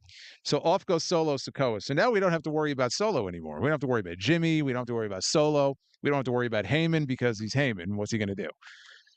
But you got The Rock because his bloodline rules. So The Rock is out there and he's like, all right, this fucking guy over here, I'm gonna take care of this guy. And then you hear the glass shatter. You hear the glass shatter. You hear that Disturbed song. And out comes Stone Cold Steve Austin. Now, why Stone Cold Steve Austin? Why not? No, who knows The Rock better than him? Austin's talked about how big of a fan he is of Cody. He wants Cody to win in a fair fight, right? He sees what The Rock's been doing. The Rock's been flexing his muscle. He's been making all kinds of comments. So he's on standby just in case. And at that moment where Rock is standing over Cody in the ring, Jey Uso's fought him off, Cena's fought him off, Rollins is not, like Cody's got nobody. Because, Dustin, I don't see Dustin being a part of it. Maybe if he's in the crowd, maybe I could see that, but not a part of this. But out comes Austin. And we get that one, and just for nostalgia's sake, we get that one final confrontation in the ring with Rock and Austin, and one last stunner. And we see Rock go ass over tea kettle selling the stunner. That takes care of him. Austin looks down at Cody and is telling him, finish the fucking story, and he leaves the ring. And now it's a fair fight. Now he's got nobody. Roman's got nobody. The authority. Now He is. Stone Cold loves to fight the authority. Well, there you go. Nobody loves beating up their boss more than Stone Cold. But now we get the fair fight. We're going to get a fair fight at the end of this anyway. And Cody gets the decisive win. It's important that you don't have him stunner Roman, or nothing should happen to Roman where Cody crawls over and gets the win. He's got to win it himself. But I think now you've set the stage in that crowd, because they're going to know, they're going to know that it's coming. And then when it comes, you'll get the big reaction and you'll get the pyro, the red, white, and blue pyro in Philadelphia, 40th WrestleMania. It's the Rocky story. He finally did it. His mother's in the front row, and maybe his brother, and who knows who else. And you get that great moment to end WrestleMania 4. We had a great moment to end WrestleMania 10. We had a great moment at the time to end WrestleMania 20. We had a great moment to end WrestleMania 30. And I think we get the great moment to end WrestleMania 40. And then the question becomes, well, then who's his first challenger? And this goes into partly goes into my prediction for the LA Knight match, because if Cody wins the title, he's on SmackDown now. And if that's the case, I think that AJ would be a great first challenger for him. Maybe that's why he's so yoked. Maybe he knows. Maybe he knows he's next up and he's got to look his best.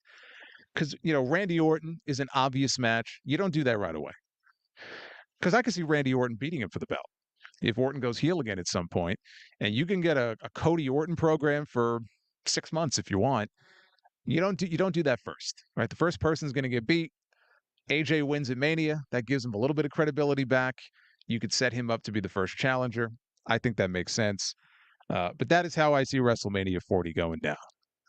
Doesn't sound unreasonable, I think, right? Don't you wish I was booking this show now? Don't you wish I was booking this show? Or there you go. You don't even have to go now. You don't even have to watch the show. I've told you what's going to happen. But yeah, that's I'm looking forward to it. I'm excited for WrestleMania. I've been to 8 of them. I'm not going to be at this one because I'll be reviewing it each night, from home as soon as each night is over. But I've been to 8 of them before. I've been to these big stadium shows. If you've never been before, like how many people in here are going to Mania this weekend? That's it. Okay. See everybody. Okay, for parking lot, right? Yeah, you don't want to deal with that. If you've never been though, everybody should go at least once. So it's a great experience. Like I'll never forget. This was not one of my favorite WrestleManias, but I was awestruck when I walked in to 33 in Orlando. It was at Camping World Stadium. And I walked in and I saw that giant globe and the roller coaster and that whole stage, which apparently cost them like $5 million. But like in person, it looked incredible. The only thing I would compare to it would be WrestleMania last year. I thought they did a tremendous job on the set. Now I've seen leaked footage of what this year's set looks like. It looks like it's a lot more like the Roman numerals. I wish they would have gone with something like the Liberty Bell or something in the background. Yeah, it doesn't look like that's going to be the case. But it's always a good time, to be a part of WrestleMania, even if you're just watching it from home. So I'm looking forward to the show, and for me, it's always, it's a lot of work, but it's always my biggest weekend of the year. So I'm looking forward to it and not looking forward to it at the same time. But it's going to be a good time. But you guys may have questions, so I want to turn it over to you. Now, are we good as far as them just speaking out, or do they need the mic? They do? Oh, okay, yeah. So if you want to just pass that around. And it doesn't have to be about Mania. It could be about anything. So my question is this, can you recall the last time you were excited for WrestleMania, and have they done a good job building it to being like so unpredictable that you have to watch it? Like, has this really piqued your interest because of the storytelling? Yeah. I mean, I could tell you exactly when I was excited for WrestleMania. It was last year. I was really pumped going into last year's show. I thought last year's WrestleMania is one of the best they've ever done. That's even with the crappy finish on night 2. I thought night 1 blew night 2 away, but I think overall, I mean, it was an excellent show. So that kind of set the bar now for what I think they need to achieve this weekend. I think they've done a good job of building the card. Some matches more than others. Before 39, the one that I was looking forward to the most, I know which one it wasn't. It wasn't 36. I know that. So yeah, I'm looking forward to it.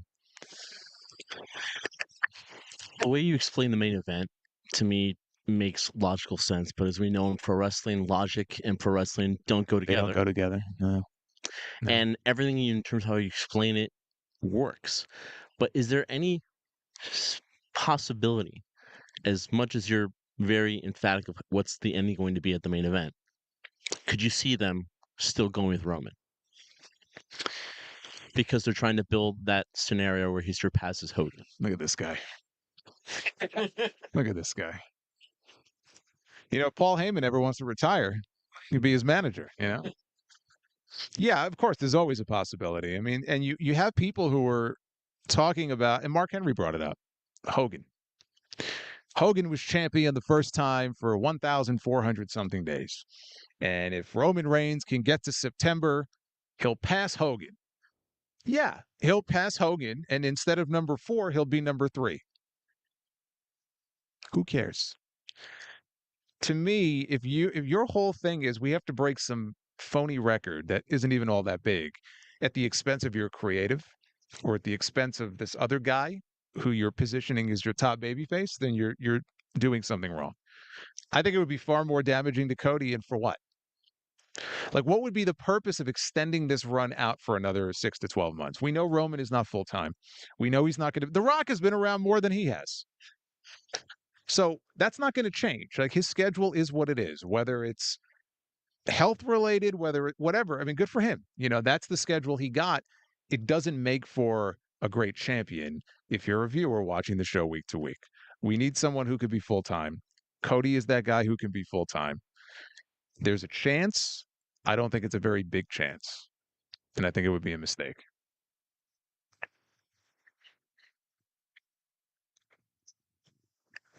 I got you. I got you. Oh, thank you. So my question is, Well, state your night name first so two. we know who we're talking to here. Oh, how you doing? There you go. So for How night you doing two, is your name? uh, no, I'm kidding. Okay. Malik is I my know. name. I How you know. doing, guys? So my question is for night 2. Mhm. Do you think they pull a swerve like how they did with Brock and Undertaker? Like we think that Cody's going to win, but Roman wins in the crowd.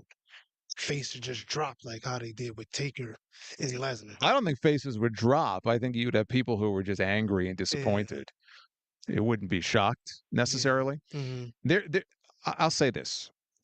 There is the possibility, and I've thought about this, because this bloodline is huge, right? There's lots of different members of the bloodline.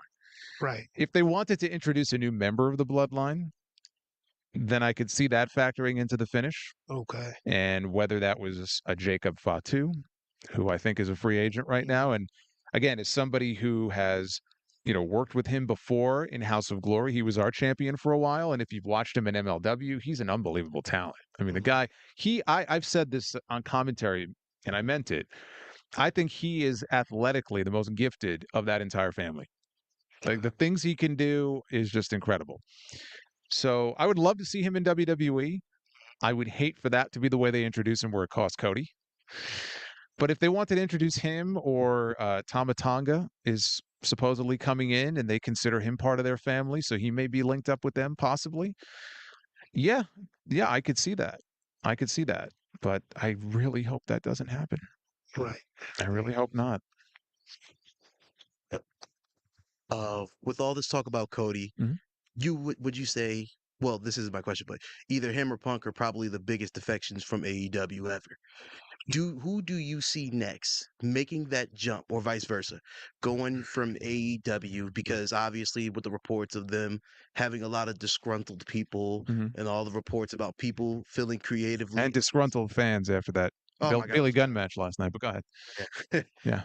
Who do you feel is the next major defection from All Elite Wrestling that's going to make that jump and make its biggest impact as a Cody did in this run right now?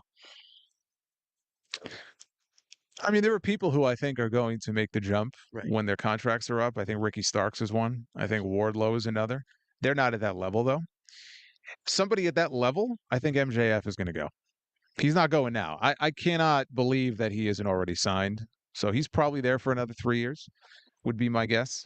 I didn't ask. I had the chance to interview him in December. I didn't even bother asking because I wasn't going to get a straight answer anyway. So I learned a long time ago, when I do interviews, like try not to ask questions that you're not going to get the answer to. So I didn't do that. But MJF, he would be perfect for WWE. He'd have to tone down some of his, promos and stuff. But I mean, the guy has money written all over. He'd be a megastar. Think of the people he could work with. He's got history with Cody. He's got history with Punk. If The Rock were around, imagine Rock and MJF in a promo battle on TV. I mean, my God. And he could work with, again, anybody on that roster. And I think his ultimate destination, I think, is going to be WWE. When it happens, I think we're probably looking at that in 2027-ish, probably. And even then, he'll be what? 30? Maybe 30 years old? He's still very young. So he's got plenty of time. I think it'll be him. Oh, come on. Come on now. Are they going to send him to NXT with a different name? What are they going to call him? What's the new name for MJF? We'll call him Jacob Maxwell. There you go. Jacob Maxwell, and he's got some kind of weird gimmick. He's like the coffee man or something, like Maxwell House. They'll come up with some awful gimmick for him. So No, I he's have main a roster question. bound. Yeah. More so, I want to play a little bit of fantasy booking with you, right? Okay. So, regardless of how me and my guy over here feels about Roman losing night 2, Mhm. granted, 9 times out of 10, he's probably losing. Roman's going to lose. But we know the overarching goal is still rocking Roman for probably next year's Mania. How do we get there? And how does that factor into the end of the Bloodline story? Because at some point, it has to end. I I would kind of like it if Rock was still heel. I just find Rock very entertaining when he's a heel. When he's a baby face, he's fine, but like as a heel, like he was born to be a heel. That's like the most entertaining version of the Rock. Hollywood Rock, corporate Rock. So you keep him heel where he's, flexing his authority. I'm on the board. And, he's kind of like the de facto heel authority figure now in the company because Adam Pearce on Raw is a babyface. He's not really a heel. Nick Aldis is a babyface. I think the ultimate goal should be to get Roman over as like a mega babyface. And I think the way to do that is if he loses the title at WrestleMania, he doesn't have to be kicked out of the bloodline, but I think it's like you've shamed the family. That's where the cracks really begin to show. And you can build a story. Rock's not going to be around full time. I think he's doing a movie in starting in May. So he's not going to be around full time. Roman's not going to be around full time. See, this is what I'm talking about. But I think keep him heel and build to babyface Roman going into WrestleMania next year, where he's already a babyface by then, and the people want to see Roman beat Rock. There's no reason for Rock to beat Roman. Why would you do that? So I think that should be the dynamic. How they get there, I mean, it could be any number of ways. And the bloodline, you say the bloodline's got to end at some point, but like I said, they have other people they can bring in and they can keep milking that thing. It's kind of like what WCW did with the NWO, except they killed it real quick. In this case, if you book it the right way, you could keep the bloodline going for a few more years if you really wanted to. But I think Rock is the heel, Roman is the babyface. That's the way to go. Because they pretty much teased it on the Tonight Show the other night when I didn't see that. See, so there was a line that The Rock had said where he was like, they were asking him about characters in the tag match, and they were saying he was saying Seth Rollins was the Joker, Cody Rhodes is kind of like the Luke Skywalker, and then you have Roman, Tribal Chief, and you have Rock, I'm the final boss, and there can only be one. I'm the final boss. He's a tribal. So it's obviously how you said, we all know that's the match they want to build with. So they've been teasing it, still Well, to go to my predictions before, Rock pins Cody on night one, right? Keeps that open for a possible match, but it does something else. If Rock beats Cody and Roman doesn't, he can hold that over him and say, you failed. I beat Cody. You went in there on night two. The table was set for you. It was bloodline rules, and you still lost. So yeah, there's something there. I think that's why it makes sense for it to work out that way.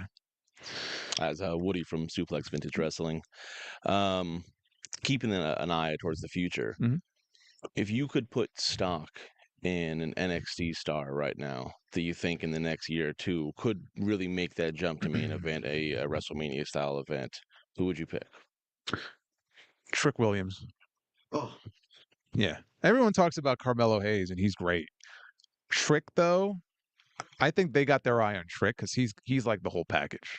He's bigger than Carmelo is. He, I think, has more charisma.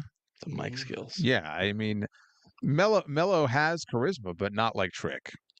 And his work has really come along. I mean, he's making progress. He's getting better. Obviously, there's a big match between them at Stand and Deliver this weekend. That is going to be the biggest match of his career. So they're very high on Trick Williams. I expect Carmelo Hayes to be up on the main roster probably next week. Trick, I think they may hold on to him a little while longer, but it won't be that long before he's up there. You think Dragunov comes up as well? I think so, yeah. Yeah. Yeah. We'll get him and Gunther. I saw the first two matches they had. Obviously, they were fantastic, and I think it'll be every bit as great on the main roster.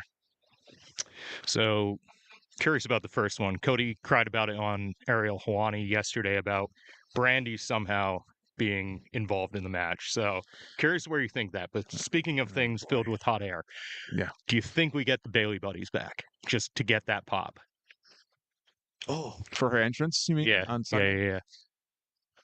The Bailey Buddies. It was still a traumatic thing when she cut them, and they all deflated. I used to be a big Bailey Buddy guy. And they're not Bailey. They call them Bailey Buddies. They're the wacky, wavy, the giant, wacky, wavy, inflatable tube man. Whatever. You got to say it right. No,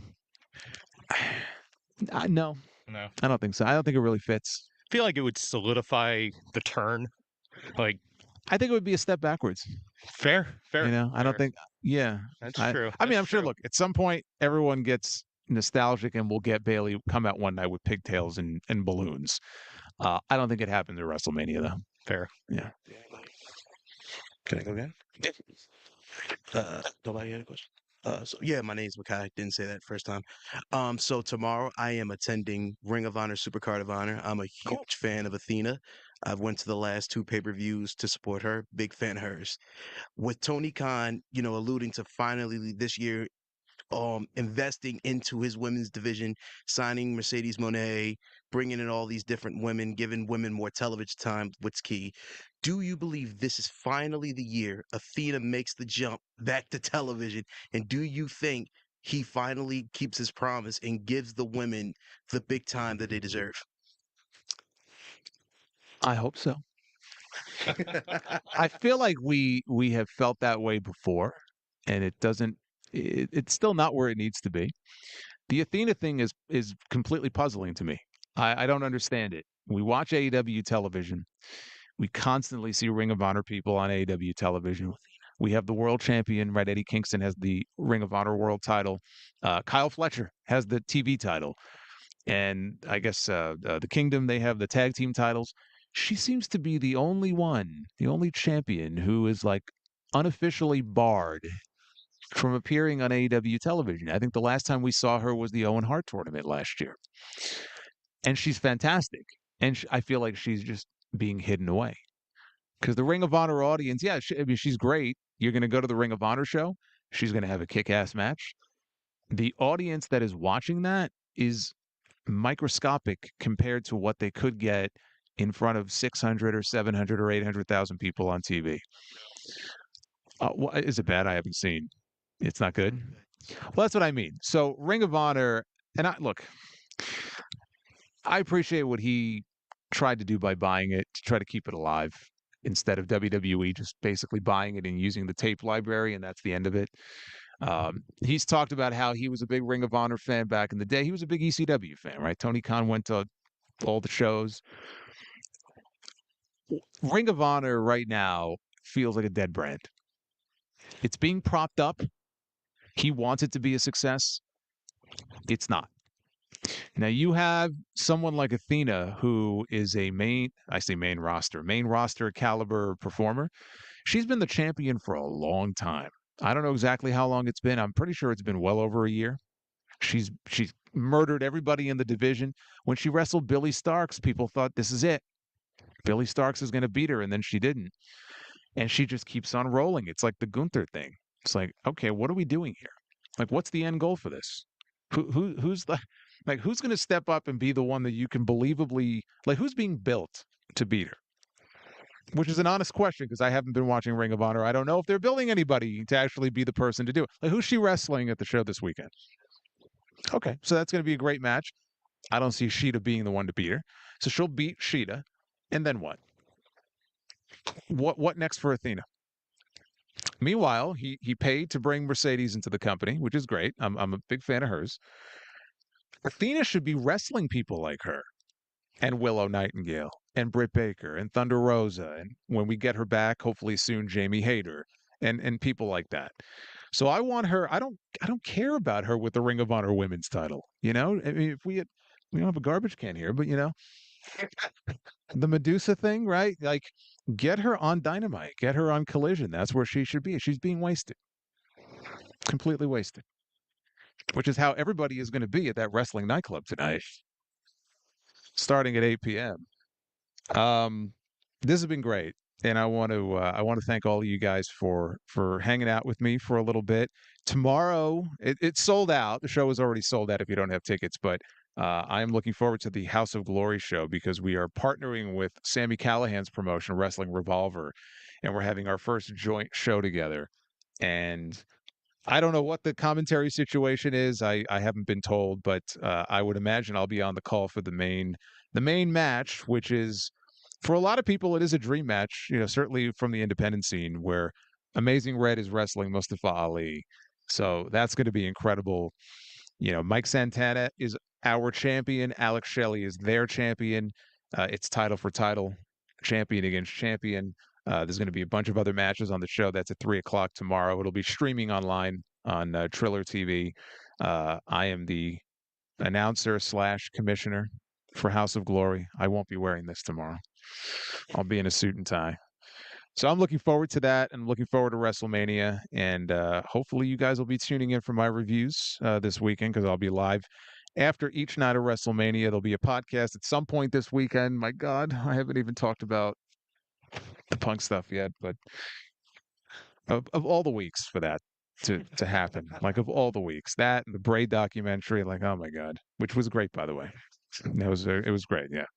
I also watched this. I don't know if there'll be a review, but I watched this week's Dark Side of the Ring also on Harley Race, which was interesting. They share the Vince McMahon story when he took down Vince McMahon in a restaurant when Vince single legged him, which is a pretty stupid thing to do to Harley Race. So yeah, but there's too much going on this week. But thank you for joining me. Thank you to our friends here at iHeart Studios for sharing this amazing Dunkin Lounge. And nothing is going to top seeing my logo on a donut out there. Actual Solomonster donuts, which is amazing. But yeah, this has been fantastic. And thank you guys. Thank you very much. Appreciate it. And now what I would like to do, if somebody can do it, we should get like a group photo of me with all you guys. That would be cool.